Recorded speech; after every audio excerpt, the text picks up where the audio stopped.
Salut YouTube, comment allez-vous? Je suis JNG. Et moi c'est Bicrave, nous sommes heureux de vous retrouver aujourd'hui pour la toute première vidéo de la série Hebdo Gamer. La série qui revient rapidement sur une semaine d'actualité gamer. On commence sans plus attendre avec la société Digitsol. Vous savez, on a eu les smartphones, ensuite les smartwatches, et bien maintenant la société Digitsol nous sort un nouveau produit, la Smart Shoe. Au-delà de mon accent anglais assez merdique, la Smart Shoe c'est quoi? La Smart Shoe c'est une chaussure connectée qui aura comme principale fonction d'avoir un laçage automatique, donc une autonomie qui ira jusqu'à plusieurs jours, avec en plus un système de chauffe, donc si vous avez froid l'hiver au pied, ce sera réglé avec cette nouvelle chaussure. Il y aura bien évidemment de nombreux capteurs pour suivre votre activité, le nombre de calories brûlées, le nombre de pas effectués, et donc le nombre de kilomètres parcourus par jour. Vous aurez aussi un système d'ouverture et de fermeture automatique au cas où vous auriez trop la flemme de le faire vous-même, et bien évidemment un suivi de l'usure de l'amorti, histoire de savoir quand est-ce que vous devrez repayer une nouvelle paire de chaussures. A noter également qu'il y aura un système de lampe torche intégré, alors je sais pas ce que vous en pensez, pour moi c'est un petit peu abusé, mais je vous mets quand même un lien dans la description pour aller en savoir plus sur cette chaussure connectée. Pour tous ceux qui seraient intéressés par cette paire de chaussures connectées, sachez que les prix commencent à 450 €. Bon, je sais pas vous, mais moi perso, je suis bien avec mes vieilles baskets. Donc en deuxième point, nous allons vous parler d'Assassin's Creed, donc le prochain Assassin's Creed qui va sortir. Donc il y a plusieurs versions, donc c'est des infos vraiment à prendre avec des pincettes. Donc il y a une première rumeur qui dit que le prochain épisode sortira en 2017 en Égypte, avec un tout nouveau style de gameplay, plus en mode The Witcher. Donc on sera toujours en présence d'un monde ouvert avec des bateaux et des chevaux, et donc c'est un retour parce que ils avaient enlevé ça aux précédents Assassin's Creed. Il y aura un nouveau système de combat aussi. Ces rumeurs viennent d'un développeur anonyme sur 4chan. Donc la presse avait contacté Ubisoft qui aurait apparemment dit qu'il n'y aurait pas de nouvel épisode avant 2017. Donc l'épisode se nommerait Empire, mais bien entendu cela reste des rumeurs.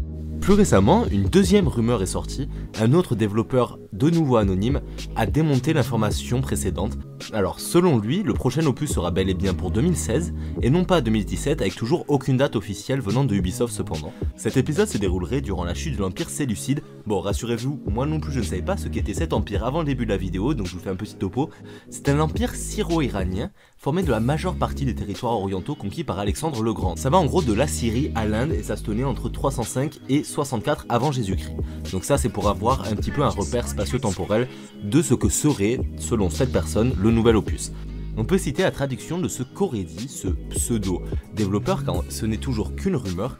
Il aurait dit « À ce jour, c'est notre projet le plus ambitieux et je peux promettre que vous n'avez encore jamais rien vu d'aussi incroyable ailleurs.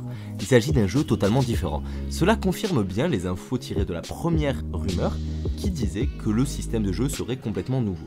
Alors normalement, selon toujours cet informateur, il y aurait plus d'informations officielles à venir en avril de la part de Ubisoft, mais on le répète, ces infos sont à prendre avec des pincettes car il n'y a rien d'officiel, aucune déclaration directe de Ubisoft à ce sujet.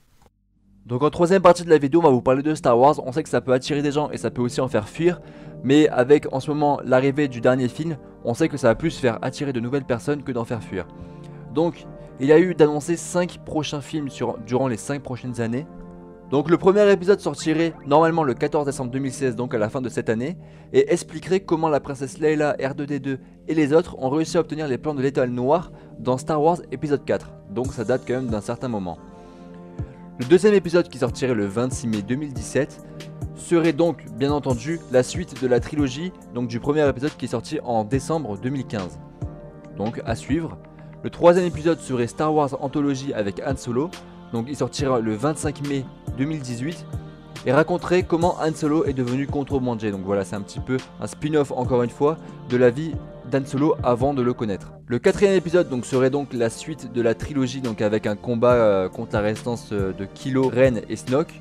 Donc bien entendu, Disney a déjà annoncé vouloir faire une nouvelle trilogie après celle-ci. À suivre encore une fois. L'épisode est censé sortir en 2019, on ne sait pas quand, mais en 2019. Et donc le dernier épisode qui devrait sortir en 2020, mais bien sûr il n'y a que des rumeurs pour l'instant, sera un spin-off sur le personnage de Boba Fett, donc le chasseur de primes qui est dans la prélogie. Donc ce n'est pas du tout confirmé, mais au vu de l'engouement des fans sur ce personnage charismatique, il serait étrange que Disney ne le fasse pas. L'Oculus Rift, le fameux casque de réalité virtuelle, est presque à portée de main, puisque les précommandes sont enfin ouvertes. La précommande comprend le casque ainsi qu'une manette de Xbox One, le tout fourni avec 2 jeux. Sur le sol américain, l'Oculus Rift est facturé à 599 $, mais de chez nous, il faudra compter près de 700 €, plus les frais de port d'environ 40 €. D'après le site, vous devriez être livré en avril 2016 pour une commande faite à ce jour. Autre précision importante, votre PC. En effet, le casque de réalité augmentée ne tourne pas sur toutes les machines, elle ne tourne pas forcément que sur les bêtes de compétition, mais il vaut mieux avoir un PC qui tient la route si on veut profiter pleinement de ce nouveau produit. Évidemment, les specs s'affichent maintenant à l'écran. Si vous voulez savoir plus de choses sur l'Oculus Rift, on vous laisse avec le lien dans la description du site officiel présentant le produit. En tout cas, pour ma part, je pense que c'est une petite révolution qui est en train d'arriver pour le grand public. Vous me direz ce que vous en pensez dans les commentaires. On se déplace maintenant en Irlande pour terminer cette vidéo avec une anecdote qui est arrivée à un Irlandais, Pedro Andreas Maulbauer, excusez-moi pour l'accent. Cet Irlandais a commandé un manuel pour sa télévision sur le site de commande en ligne, mais par inadvertance le site lui a envoyé le manuel en allemand.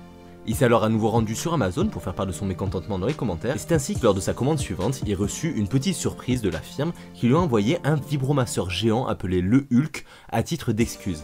Il va alors s'exprimer sur un site qui s'appelle Daylot, en disant « Je ne suis pas prude, mais j'ai reçu le colis à mon travail alors qu'il y avait des collègues de travail à côté de moi, il s'est donc senti extrêmement gêné. » S'en est suivi alors une longue série d'emails entre Pedro et le service des relations clients d'Amazon.